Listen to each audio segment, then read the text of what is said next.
Bonjour, dans cette vidéo, nous allons vérifier s'il existe un lien de corrélation linéaire entre deux variables quantitatives.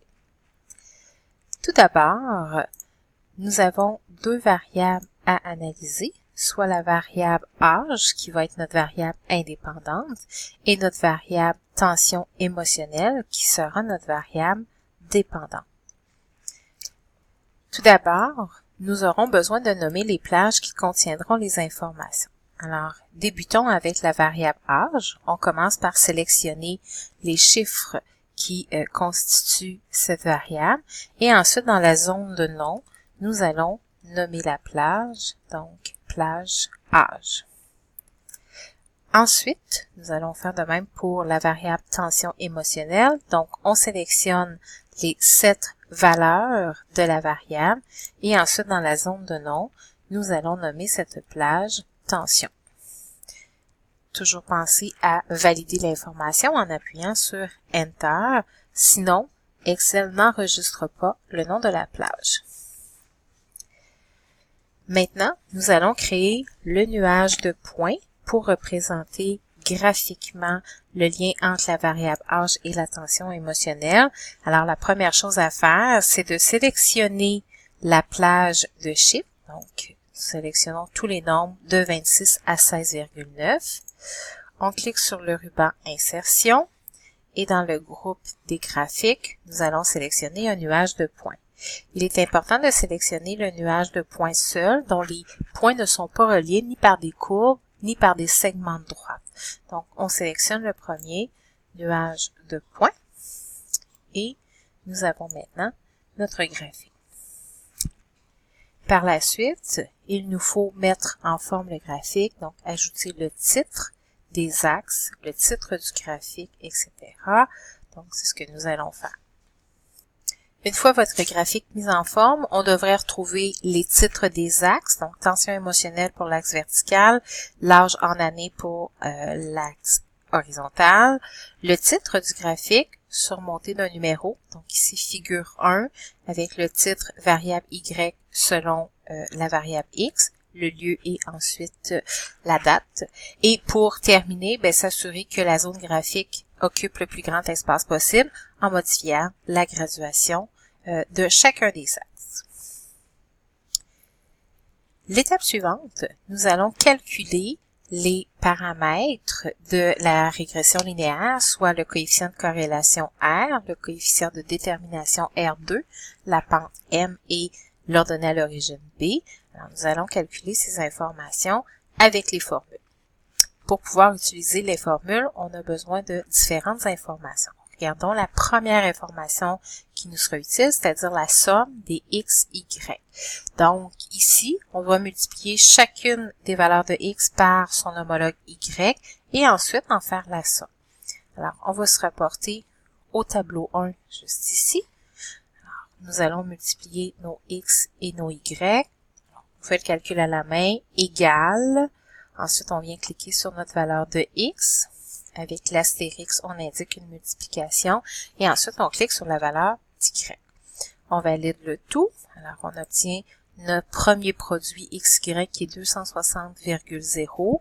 On doit avoir tous les produits. Alors, on utilise la copie incrémentée pour copier cette formule-là dans les cellules en dessous. Lorsque c'est terminé, on voit dans la formule qu'il faut calculer la somme de ces produits. Alors, la somme des produits, on va utiliser la somme automatique avec le symbole de sommation que l'on retrouve dans le ruban Accueil. Alors, on vient se placer dans la cellule G24 pour calculer cette somme. On va cliquer sur Somme automatique et ensuite, on vient sélectionner tous nos produits X, Y. Lorsque la sélection est terminée, on valide avec Enter. Donc, on devrait avoir une somme des produits de 4773,9. En ce qui concerne le nombre de données, ici, on en a très peu. Donc, le nombre de données, ça correspond dans le fond au nombre de valeurs X ou encore le nombre de valeurs Y. Alors, on voit rapidement qu'il y en a 7. Il existe une fonction qui s'appelle NB. Donc, NB sert à calculer le nombre de cellules qui ont été sélectionnées. Donc, on peut simplement activer cette fonction-là, venir chercher, par exemple, la tension émotionnelle ou les valeurs de l'âge, et on valide avec Enter. Donc, on voit qu'il y a cette information. Donc, la somme des x, y, c'est fait. N, le nombre de données, c'est aussi calculé. Les deux valeurs suivantes dont on aura besoin, c'est la moyenne. Donc, la moyenne des x et la moyenne des y. Alors, je viens me placer ici dans la cellule G21, à l'endroit où je veux insérer la moyenne des x. Alors, la fonction pour calculer la moyenne est tout simplement moyenne. Et là, je peux indiquer moyenne âge, parce qu'on se rappelle que âge avait servi à identifier la plage des données qui contient tous les âges des femmes concernées par l'étude. Donc, égale moyenne âge. Et là, apparaît la moyenne des âges. Je fais la même chose pour la tension émotionnelle. Donc, moyenne de tension. En validant avec Enter, on voit que la moyenne est de 14,2285 et je peux diminuer le nombre de décimales en appuyant sur la petite flèche bleue. Au dénominateur, on retrouve au dénominateur de la formule pour R, on retrouve N-1. Alors, on a déjà N, inutile de calculer N-1. On a SX et SY, donc ce sont les écart-types des X et les écart-types des Y. Lorsqu'on active la fonction écart-type, on constate qu'il y a deux écart-types différents. Il y a écart-type Pearson puis écart-type standard. Alors, écart-type Pearson, c'est pour une fonction, c'est pour le calcul d'un écart-type d'une population. Ici, nous avons un échantillon de 7 données, donc on va plutôt sélectionner l'écart-type standard. Écart-type standard des âges, donc on vient indiquer entre les parenthèses tout simplement le mot âge et on voit qu'Excel sélectionne les âges, la plage des âges. On valide avec Enter et on recommence pour l'écart-type des tensions. Donc, voilà.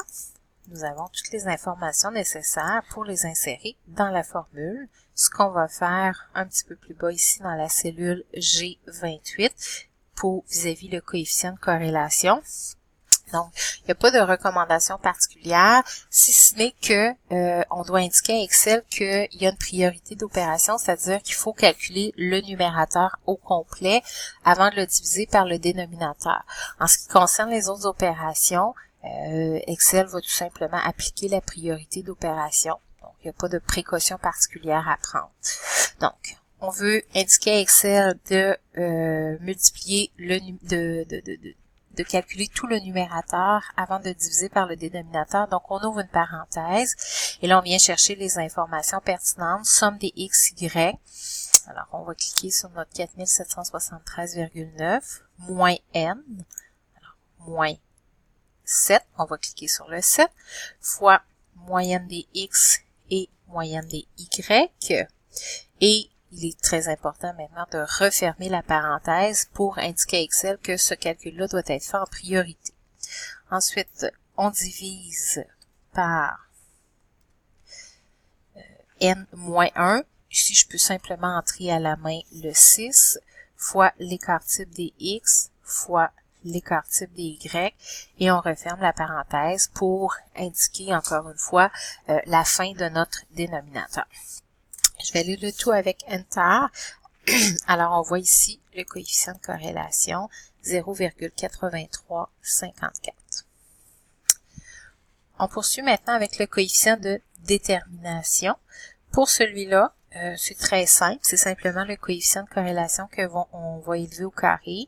Donc, égal, pour débuter notre formule, on clique sur notre coefficient de corrélation et ensuite, on va chercher l'accent circonflexe pour indiquer une puissance. Donc, on veut à la puissance 2. Donc, accent circonflexe 2. Puis, ça indique à Excel que l'on veut calculer le coefficient de corrélation au carré. On valide avec Enter et on voit ici la valeur du coefficient de détermination. Il s'exprime en pourcentage. Donc, on va modifier l'affichage de la cellule pour que l'information apparaisse en pourcent.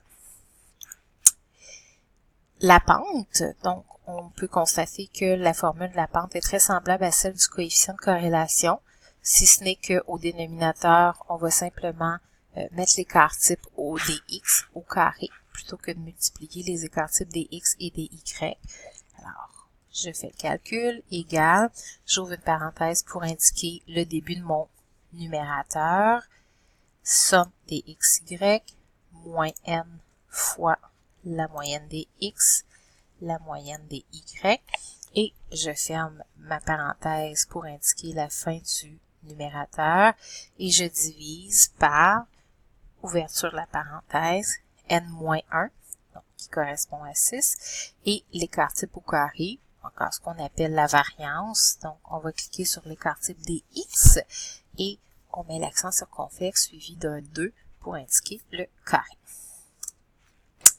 Je valide avec Enter et j'ai ici la valeur de ma pente, la pente de ma droite de régression.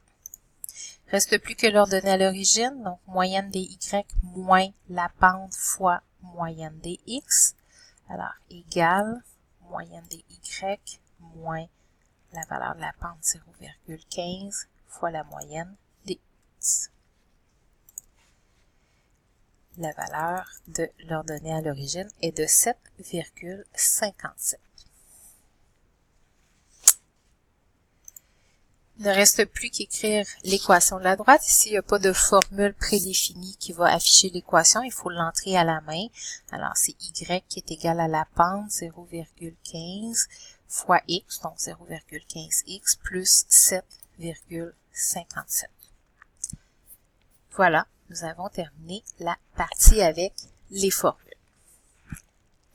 Une deuxième façon d'obtenir les valeurs, c'est d'utiliser les fonctions prédéfinies d'Excel. Donc, pour le coefficient de corrélation, la formule, c'est coefficient point corrélation. Ici, on observe les informations qui sont nécessaires dans les parenthèses. On a matrice 1, point virgule matrice 2. Donc ça indique simplement qu'il faut que vous donniez votre première série de valeurs, soit les x, puis matrice 2 pourrait correspondre à y, ou vice-versa. Ça n'a pas vraiment d'importance. Donc, âge et tension par la suite.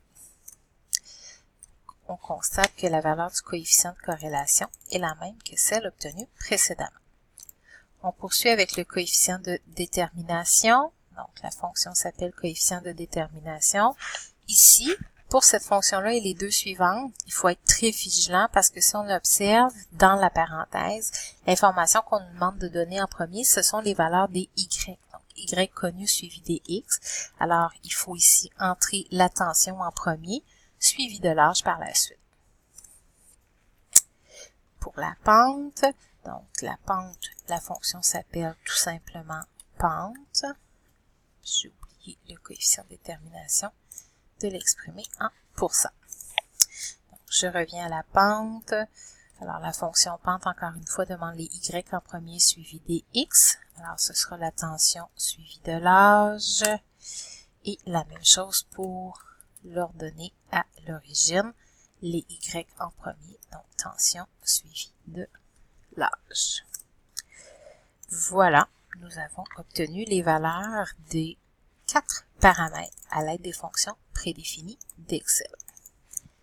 Ce qui concerne l'équation de la droite, c'est la même chose, on l'écrit à la main.